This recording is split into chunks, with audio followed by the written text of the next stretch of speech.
بسم اللہ الرحمن الرحیم۔ اللہم صلی علی سیدنا و مولانا محمد وبارک وسلم۔ آج جس شخصیت کے بارے میں گفتگو کی جا رہی ہے وہ کسی تعارف کے محتاج نہیں، مجسمہ روحانیت، اقلیم فقر کے تاجدار، عاشق نبی مختار صلی اللہ علیہ وآلہ وسلم، عالم ربانی، مرشد لسانی، عارف باللہ، مرد حقیقت، آگاہ وارث علوم حضرت پیر سیال لجپال، شیخ الاسلام والمسلمین حضرت خواجہ محمد قمر الدین سیالوی نظامی چشتی رحمۃ اللہ تعالی علیہ ستارہ ولایت آسمانی ہیں۔ آپ کی ولادت و اسادت ماہ جمادی الاول 1324 ہجری بمطابق 1906 کو حضرت خواجہ محمد ضیاء الدین علیہ رحمہ کے گھر سیال شریف ضلع سرگودا صوبہ پنجاب میں ہوئی۔ آپ کے والد گرامی نے آپ کی جبین سعادت پر درخشاں مستقبل کی نشانیاں دیکھ کر آپ کا نام نامی اسم گرامی محمد قمر الدین تجویز فرمایا۔ آپ کے والد گرامی حضرت خواجہ محمد ضیاء الدین سیالوی رحمۃ اللہ علیہ جو اپنے وقت کے بہت بڑے فاضل اجل اور ولی کامل تھے، جن کی شہرت کا ڈنکا بج رہا تھا، ان کے فقر و درویشی کی عظمتوں اور رفتوں کے سامنے شاہی جاہ و جلال اور تخت و تاج کا کرۂ فر لرزہ بندام ہو جاتا تھا۔ خواجہ محمد ضیاء الدین علیہ رحمہ وطن عزیز کی آزادی کے لیے عمر بھر انگریزوں سے برسر پیکار رہے۔ یہ ان کا ناقابل فراموش کارنامہ ہے کہ تمام زندگی انہوں نے اپنی زمین کا لگان استعماری حکومت کو نہیں دیا۔ شاید خدا کو حضرت خواجہ ضیاء الدین علیہ رحمہ کا یہی خلوص و ایثار پسندی کا انہیں خواجہ قمر الدین علیہ رحمہ جیسا فرزند عطا کیا، جس کی ذہانت، فراست، علمی بزرگی، شان و فقر و استغنا کا ڈنکا چار دانگ عالم میں آج تک بج رہا ہے اور تا قیامت انشاءاللہ بجتا رہے گا۔ حضرت خواجہ قمر الدین سیالوی رحمۃ اللہ علیہ مادرزاد ولی تھے۔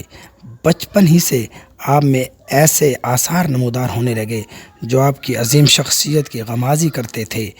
ابھی آپ کی عمر شریف صرف 3 برس تھی کہ آپ نے یہ معمول بنا لیا کہ گھر میں جو کپڑا ہوتا آپ اس کو پگڑی بنا کر سر پر باندھ لیتے تھے۔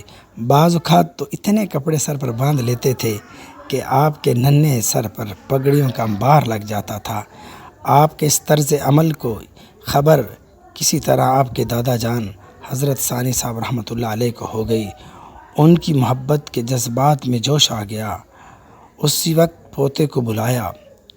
اپنے پاس محفوظ تبرکات کے صندوق سے آپ کو جتنی دستاریں اپنے پیر خانے سے عطا ہوئی تھیں یا حضرت شمس العارفین علیہ رحمہ کے جو امامے بطور تبرک محفوظ تھے، سب کے سب نکال لیے اور اپنے دست مبارک سے اپنے اس نو نہال پوتے کے سر پر باندھ دی۔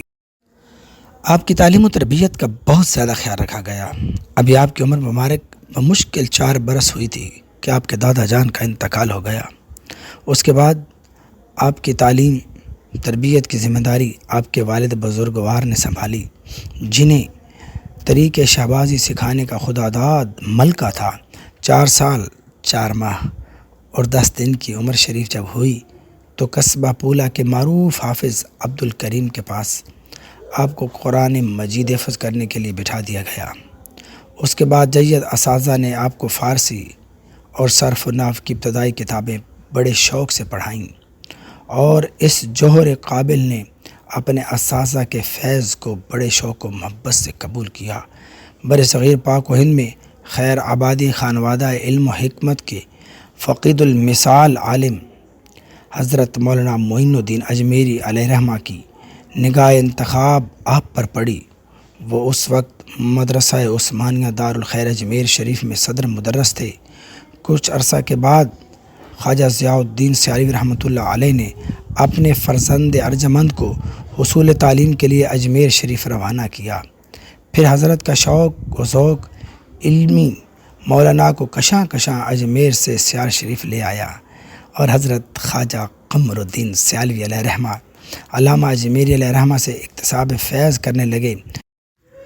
مولانا اجمیری کے تلمیذ رشید مولانا محمد حسین علیہ رحمہ بھی حضرت خواجہ سیالوی صاحب کی تدریس کے لیے دارالعلوم ضیاء شمس الاسلام میں عرصہ دراز تک تشریف فرما رہے۔ حضرت مولانا محمد دین نے بھی جناب خواجہ صاحب کو منطق فلسفہ کی کتابیں پڑھائیں۔ یوں آپ نے علوم معقول و منقول کی تکمیل ان سلاطین علم و دانش سے کی۔ حضرت خواجہ محمد قمر الدین سیالوی علیہ رحمہ کو آپ کے والد گرامی نے نہ صرف علم کتابی کا ماہر بنایا بلکہ ایک مجاہد کی زندگی کے آداب بھی سکھائے۔ آپ شاہ سواری، نشانہ بازی، شمشیر زنی میں بھی یکائے ناز تھے۔ آپ کو جفاکش بنانے کے لیے گھوڑا دوڑانے کی خوب مشق کروائی گئی۔ آپ نے 1932 عیسوی بمطابق 1351 ہجری میں علوم ظاہری سے سند فراغت حاصل کی۔ آپ 1938 میں حج بیت اللہ اور زیارت روضہ رسول کریم صلی اللہ علیہ وسلم کے لیے حجاز مقدسہ تشریف لے گئے۔ مدینہ طیبہ میں اندلس کے قاضی شیخ ابو بکر النسائی نے آپ کو ایک ملاقات میں سند حدیث عطا فرمائی۔ سیرت و کردار کے وہ پیکر تھے کہ حضرت خواجہ نے ہزاروں گم کردہ راہوں کو راہ ہدایت سے ہمکنار فرمایا، بد نصیبوں کو سکون و اطمینان کی دولت عطا کی۔ ان گنت نفوس آپ کے انفاس طیبہ کی وجہ سے اللہ کریم اور حبیب خدا صلی اللہ علیہ وسلم کے محبت کے انوار سے چمک اٹھے۔ آپ سیدھے سادے مسلمانوں کے ایمان اور خوش عقیدگی کے تحفظ کی خاطر ہمیشہ فرقہ باطلہ کی تردید میں سینہ سپر رہے۔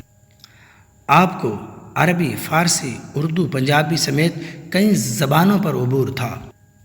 آپ کے استاد محترم علامہ معین الدین اجمیری آپ کی ذہانت و ذکاوت کی بہت تعریف فرمایا کرتے تھے۔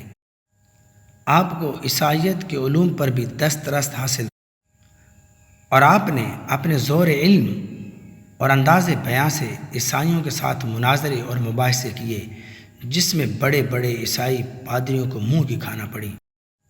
ایک دفعہ آپ علیہ رحمہ کو اطلاع ملی کہ سیلان والی کے علاقہ میں پادری نے قیامت صغریٰ بپا کر رکھی ہے۔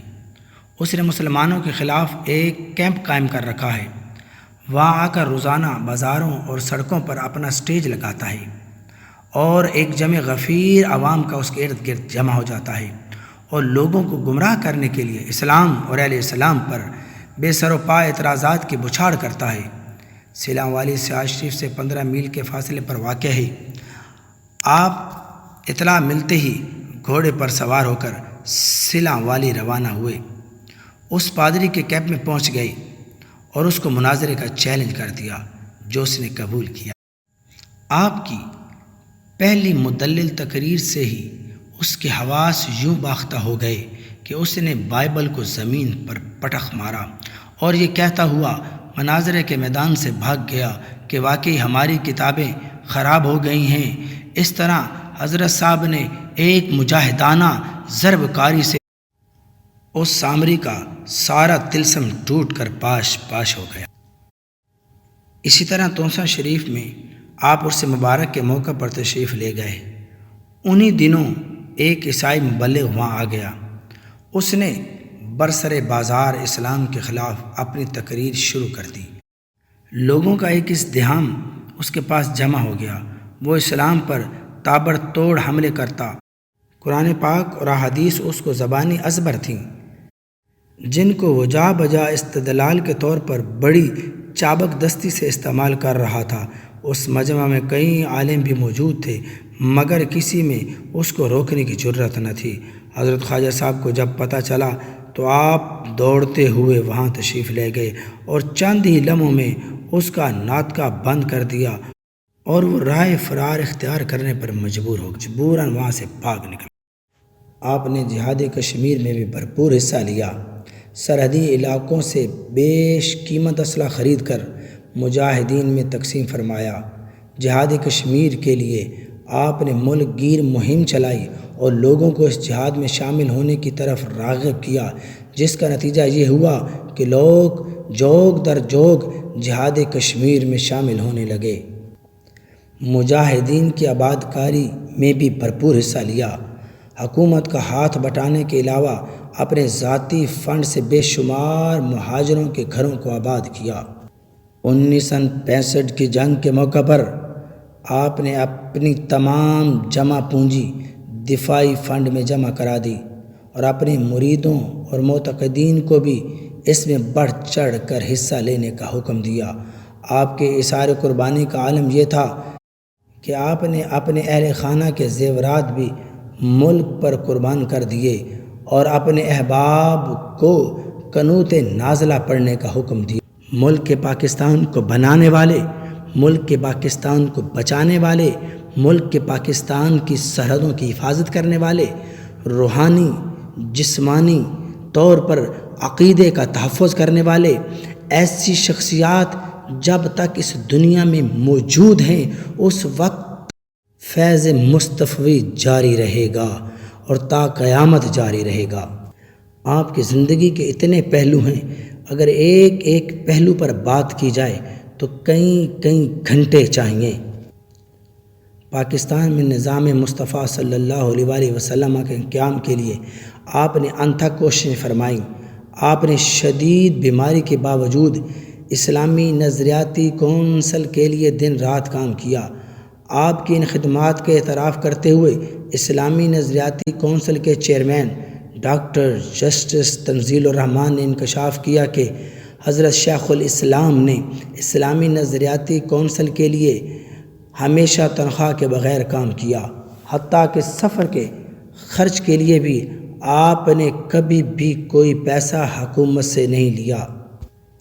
حضور شیخ الاسلام کا وصال با کمال 1402 ہجری بمطابق 12 جولائی 1981 کو حضرت شیخ الاسلام سرگودا سے چند میل دور پل 11 کے مقام پر ٹریفک کے ایک حادثے میں بری طرح زخمی ہو گئے۔ آپ کو فی الفور سرگودا اسپتال میں داخل کرایا گیا، مگر وہاں آپ کی حالت بہتر نہ ہو سکی تو ملٹری ہسپتال لاہور لایا گیا،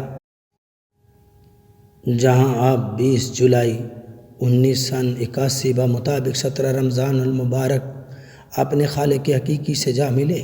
انا للہ و انا الیہ راجعون۔ آپ کو سیال شریف میں آپ کے والد گرامی حضرت خواجہ محمد ضیاء الدین سیالوی رحمۃ اللہ علیہ کے پہلو میں دفن کیا گیا۔ سیال شریف ضلع سرگودا میں آج بھی آپ کا مزار پر انوار مرجع خاص و عام ہے، مرجع خاص و عام ہے۔